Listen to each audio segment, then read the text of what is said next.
Salut tout le monde, salut les monégasques, bienvenue. Bienvenue pour un nouveau débrief. Alors, ce soir, on va parler de l'Europa League qui reprenait enfin. Ça faisait des mois que ça ne jouait plus.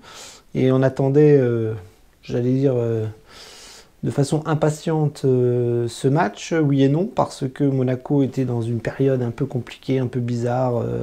Des hauts, des bas, enfin beaucoup de bas et peu de hauts. On avait enchaîné une suite en Ligue 1 catastrophique avec une victoire à Marseille. Et puis on se disait que rien n'était fait parce que Monaco, c'est sans mauvais jeu de mots les montagnes russes. Ça monte, ça descend, ça monte, ça descend, ça monte, ça descend. Et souvent, dans les grands rendez-vous, eh bien, Monaco n'est pas forcément là. Et donc on avait chopé Braga, on commençait à Braga, et les huitièmes de finale donc commençaient au Portugal avec un contexte plutôt favorable parce que tous les joueurs étaient quasiment là, à part Fofana qui était suspendu, Diatta et Fabregas absents. Et puis à la dernière minute, on a vu que Maripane n'était pas là, donc ça c'était un peu la tuile parce que Badiachil n'est pas à 100%. Maripane pas là, et bien on a vu une composition un peu bizarre parce que on a eu deux surprises, Matsima titulaire et Matazo titulaire. Alors je pensais qu'il allait faire tourner un petit peu plus par rapport au match de dimanche qui est très important. On va à Strasbourg et on a très peu de jours de récupération, donc il fallait faire tourner, donc peut-être qu'il fera plus tourner dimanche que ce soir, et donc on avait une équipe quasiment type avec Matsima et Matazo titulaires.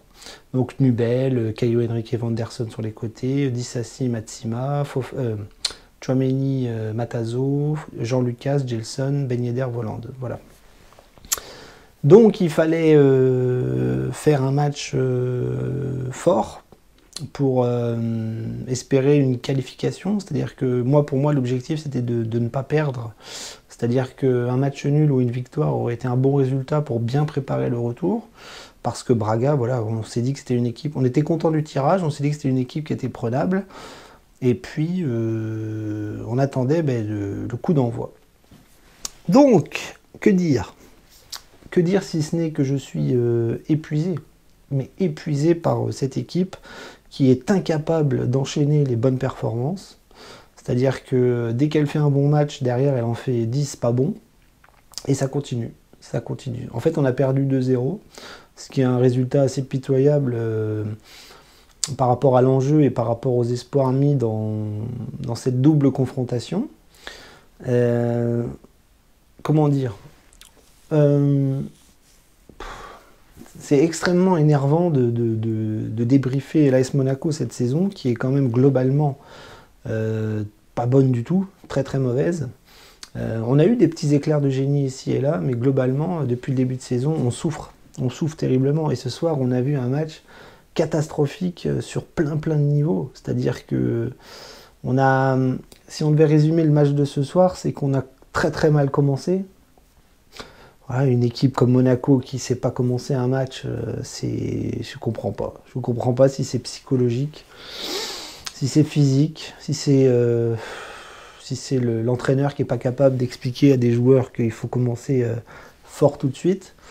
Clément pourtant nous avait dit que sa philosophie c'était celle-là, de commencer fort, d'attaquer fort, de pousser fort, et là depuis plusieurs matchs c'est tout l'inverse qui se passe. C'est-à-dire que c'est un Monaco qui commence mal et en plus qui se prend un but. Donc en fait au bout de 2 minutes de jeu on se prend un but, sur une erreur défensive, Tchouaméni qui relance mal, Dissassi qui n'arrive pas à la récupérer, cafouillage dans la surface, le joueur de Braga qui la met au fond, 1-0 au bout de 2 minutes.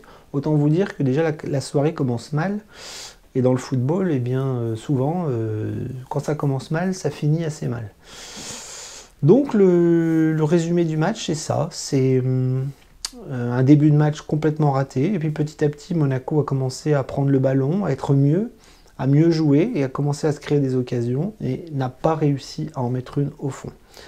Quand c'était pas les hors-jeu, c'était à côté. Quand c'était pas une faute, c'était une mauvaise passe, une mauvaise combinaison, un mauvais centre. Alors là, les centres, on va en parler ce soir, parce qu'on a dû en faire 40 000.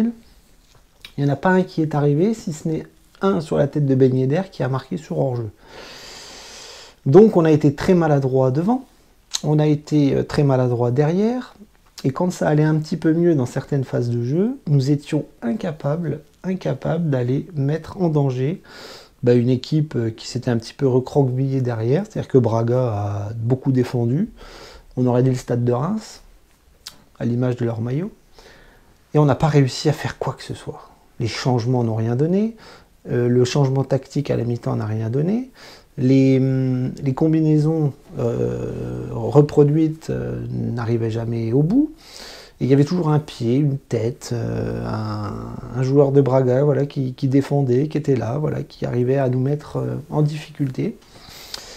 Et en deuxième mi-temps, la même chose. C'est-à-dire que malgré les changements, on n'a rien réussi à faire. C'est-à-dire que Monaco a été extrêmement limité dans leur jeu, dans leur pressing, dans leur envie de bien faire.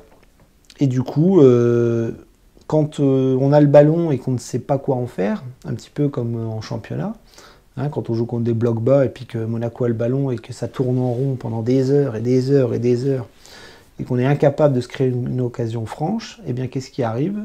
Souvent, sur une contre-attaque, sur une attaque adverse, eh bien on en prend un. Et c'est ce qui s'est passé parce qu'à la fin, on a pris un deuxième but sur le plan aérien, voilà, un coup de boule dans la surface de réparation qui va au fond, 2-0. Et c'est à l'image de notre saison. À l'image de notre saison qui a été quand même pourrie depuis le début, hein, depuis que la Ligue des Champions nous a échappé, depuis que le match au Shakhtar Donetsk a viré à la catastrophe, eh bien, on enchaîne les matchs, on enchaîne les semaines, on enchaîne les mois, à faire n'importe quoi, à perdre contre des petites équipes, à perdre dans des matchs qui sont censés être faciles, et surtout à ne plus mettre un pied devant l'autre quand il s'agit d'attaquer, de défendre ou de construire du jeu un petit peu tout l'inverse de ce qu'on faisait l'année dernière. Donc sur le terrain ça va pas, au niveau de la direction ça va pas, au niveau de... Il n'y a rien qui va quoi. Il n'y a rien qui va. Et le match de ce soir en est encore la parfaite illustration parce que en Coupe de France on a vécu la même chose. Se faire éliminer par Nantes au tir au but, c'est quand même passer à côté de son sujet. Ce soir on recommence dans une compétition qui franchement était à notre portée hein, au niveau de ce match. Braga, et je le répète, c'est à notre portée. Alors peut-être qu'on fera un exploit au match retour, mais si tu fais le même match que ce soir, il est clair que tu ne passeras pas. Et on sera éliminé de façon pitoyable, comme on a été pitoyable en Coupe de France, et comme on est pitoyable en championnat quand il s'agit de battre des petits. Et donc, voilà, la saison avance, elle va se terminer, et on n'est pas du tout en progression, on est limite en régression. Donc débriefer tout ça, ça devient compliqué parce qu'on a quand même un effectif qui n'est pas bon. On a quand même une équipe qui n'est pas bonne parce que ne pas pouvoir progresser dans une saison, ça montre bien à quel point les problèmes sont majeurs et importants. Je veux dire, une équipe, on l'a fait l'année dernière, on est monté en puissance.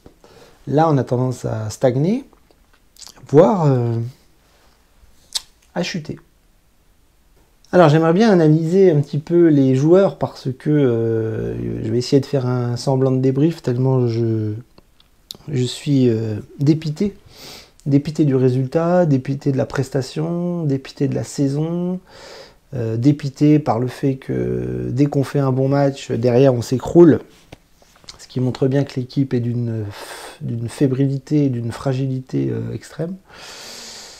Donc j'essaye de débriefer la rencontre de ce soir, mais je ne vous cache pas que c'est compliqué. Donc Nubel a fait beaucoup d'arrêts, il a pris 2 buts aussi, donc voilà, paradoxe. Mais honnêtement, en première mi-temps, il fait quelques arrêts ici et là importants. Et bon, sur les 2 buts, il ne peut pas faire grand-chose, mais je pense que s'il ne nous sort pas 2-3 arrêts, on peut même peut-être en prendre 4 dans un match avec un résultat qui ne reflète pas beaucoup la physionomie, je trouve. Enfin, je pense que si on avait fait 1-1, ça aurait été un résultat tout à fait logique. 1-0, j'aurais pu dire qu'on aurait pu faire pas l'exploit, mais on aurait pu passer en match retour. Là, 2-0, ça devient compliqué parce qu'il va falloir qu'on s'énerve au match retour. Et je sais pas. Je sais pas si on va réussir à battre Braga, qui va peut-être arriver au Lui 2 avec le bus. Mais donc Nubel a fait un bon match. Derrière, on a Vanderson et Caio Henrique qui ont eu du mal, j'ai trouvé. Ils ont beaucoup donné, mais ils ont été beaucoup plus imprécis. Vanderson a beaucoup centré au troisième poteau. Beaucoup de centres ratés. Caio Henrique, pareil, des centres qui n'arrivaient jamais. Il se faisait quand même manger pas mal de fois sur le plan offensif. Derrière aussi, hein, c'est-à-dire que Caio Henrique, dès qu'il n'est pas devant, il n'est pas très bien. Donc un match au niveau des latéraux un peu en difficulté. Défense centrale, Disasi qui a très très mal commencé, qui s'est un petit peu repris au fil du match avec un Matsima, lui pour le coup en grande difficulté. Badiachil est rentré à la mi-temps, on a vu quand même la différence hein, au niveau de la précision technique, au niveau de l'impact physique, au niveau des anticipations, au niveau de la défense tout simplement. Badiachil a fait une bonne rentrée je trouve, même si ça n'aura pas évité un deuxième but en deuxième mi-temps. Mais bon, sur le plan défensif, je nous ai trouvé un petit peu en grande difficulté ce soir. Et voilà l'image d'Amatsima qui a beaucoup souffert en première mi-temps. Au milieu de terrain, eh bien, Tchouaméni a essayé avec Matazo de combler les brèches, mais ça a été aussi à l'image de ce qu'on fait depuis pas mal de matchs, c'est-à-dire pas assez patron, pas assez costaud, pas assez flamboyant dans l'impact du milieu de terrain où un Fofana ou un Matazo arrive quand même à prendre le bouillon beaucoup de fois ces temps-ci. Hein, voilà, Tchouaméni ne peut pas tout faire tout seul, mais dans ce système qui était quand même, je sais pas, j'avais l'impression qu'on retrouvait le 4-1-4-1 avec un volant qui était un peu plus bas. Et du coup, on a retrouvé un système qui marche pas, qui fonctionne pas et qui fait que Clément insiste là-dedans. Et je trouve que nos milieux de terrain disparaissent de match en match dans ce système-là. Je sais pas pourquoi. Je trouvais qu'à sous Kovac, c'était beaucoup plus intéressant. Mais bon, on a changé de coach. Hein, voilà. Il faut que les joueurs apprennent et malheureusement, on n'a pas le temps. Donc milieu de terrain un petit peu en difficulté, même si Tchouaméni a fait quand même un bon match, je trouve. Sur les côtés, Gelson et Jean-Lucas ont aussi pas mal galéré. Alors Gelson, je vous l'ai dit depuis quelques matchs, je le trouve bien au niveau de l'énergie et au niveau de l'espace et de la couverture de terrain qu'il abat. Je le trouve partout. C'est-à-dire qu'il est partout, il est devant, derrière, à droite, à gauche, je le trouve absolument partout. Maintenant, il a un déchet technique tellement élevé, tellement fort qu'il réussit une bonne chose sur 3, quoi. Et souvent, quand il s'agit de conclure, eh bien, il n'est pas là. Il a eu une occasion en deuxième mi-temps où il se retrouve face à face avec le gardien, il la met pas. Première mi-temps, il en met une où il est hors-jeu. Hein, je vous ai dit, il y a eu beaucoup de hors-jeu, beaucoup de centres ratés, beaucoup d'imprécisions. Et ça, c'est tout le Monaco qu'on déteste. Donc Gelson partout mais nulle part, j'ai envie de dire dans la finition, et c'est toujours le même problème. Jean-Lucas aussi, il s'est beaucoup projeté vers l'avant, il a essayé de donner des ballons intéressants aux attaquants, mais voilà, c'est un positionnement qui n'est pas fait pour lui, c'est pas terrible. Il est peut-être meilleur dans l'axe, je sais pas, mais dès qu'il est excentré, moi je trouve que même s'il laisse la place à Vanderson qui monte, bah, Jean-Lucas, je trouve que c'est comme Gelson, voilà, c'est qu'il y a beaucoup de qualité, mais il y a aussi beaucoup de déchets. Et en ce moment, les déchets techniques prennent le pas sur le talent de nos joueurs. Mais vraiment, et ça, c'est pas normal. Devant, Voland, voilà, toujours pareil. Un Voland un petit peu perdu, un petit peu mis dans un positionnement qui ne lui convient pas du tout, et qui ne nous convient pas du tout non plus, parce que lui... il a besoin d'être beaucoup plus devant, beaucoup plus dans la surface, beaucoup plus libre sur le flanc de l'attaque. Et là, il est toujours derrière, il est presque milieu de terrain, et puis il n'y arrive pas, quoi. Il n'y arrive pas. Je ne comprends pas que Clément insiste avec Voland dans ce système-là. À la rigueur, à Marseille, c'était un peu plus intéressant parce qu'il était plus haut avec Ben Yedder. Mais Voland, dès qu'il se retrouve plus bas, on le perd. On le perd complètement. Et Ben Yedder aussi a beaucoup galéré, voilà, il a beaucoup pris, il s'est vraiment heurté face à un mur portugais. Il a marqué un but de la tête qui était encore une fois hors jeu. Voilà, il a raté une occasion extrêmement franche en première mi-temps où il se retrouve décalé sur la gauche et il se retrouve sur son pied gauche et il la met sur le gardien. En fait, on a quasiment tout mis sur le gardien ce soir. Et voilà, c'est à l'image d'un match raté de la part des attaquants et des défenseurs, parce qu'on en prend 2. Donc Ben Yedder en grande difficulté, Volland aussi. Et au niveau des remplaçants, eh bien, personne n'a réussi à faire la différence. Golovin n'a pas fait une bonne rentrée. Lui, pour le coup, on dirait que ça fait 3 ans qu'il n'a pas joué. Donc il est complètement à la rue physiquement quand il rentre. Dès qu'il prend un tampon, il tombe. On a même cru qu'on l'avait encore perdu sur un tacle où il s'est fait mal à l'épaule, je crois. En même temps que Badiachil, d'ailleurs. Et voilà, et Boadou est rentré, Diop est rentré, Badiachil a fait une bonne rentrée, ça c'est sûr, mais les autres, sur le plan offensif, ça n'a pas été terrible. Et globalement, toute l'équipe a fait un mauvais match. Clément s'est planté aussi. Et on se retrouve à 2-0 à la mi-temps d'un match qui me paraît bien compliqué pour le retour. Et même si on réussit le retour, je ne suis pas bien sûr qu'en jouant comme ça, on mérite d'aller plus loin. Voilà. Coupe de France, voilà, la même chose. Championnat, ventre mou. Et Coupe d'Europe, on se fait maltraiter par des Portugais qui ne sont quand même pas très flamboyants. Bien, alors on va conclure ce triste débrief et cette triste saison avec le rappel de l'objectif qui était de ne pas perdre. Donc l'objectif est raté. Donc le mois de mars commence vraiment très mal et ça devait être un mois de mars capital et on foire un match sur 2. Donc c'est très mauvais.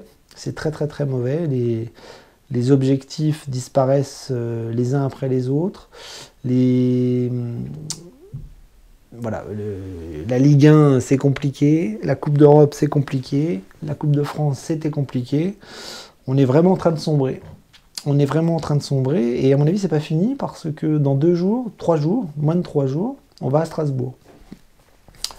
Si vous voyez la saison que fait Strasbourg en Ligue 1 cette année, je peux vous dire qu'on va en chier, mais comme pas possible. On va sûrement être très fatigué après le match de ce soir. Et Strasbourg, eux, seront frais. Donc si tout va bien, on va se prendre une valise à Strasbourg. Voilà. Et si on croit au miracle, eh bien, on n'a plus qu'à croiser les doigts, brûler un cierge pour aller faire un résultat en Alsace. Alors je n'y crois pas du tout. Bref, on va faire comme d'habitude, hein, on va attendre, hein, les matchs suivent très vite. Et puis on va voir si Monaco est capable de relever la tête, hein, en sachant qu'on fait un bon match sur 5 en ce moment. Voilà, donc c'est la sinistrose, ça ne va pas du tout. Est-ce qu'on peut parler de crise ? Oui, mais ça fait longtemps qu'elle est là, hein, depuis pas mal de mois. Hein. Je pense qu'au mois de janvier, on était déjà bien dedans, bien en crise. Le changement de coach en était la parfaite illustration, et donc ça continue, avec une contre-performance en Coupe d'Europe et un match ultra difficile qui nous attend dimanche. C'est pas grave, rendez-vous dimanche pour le débrief de Strasbourg, et en attendant, bon courage.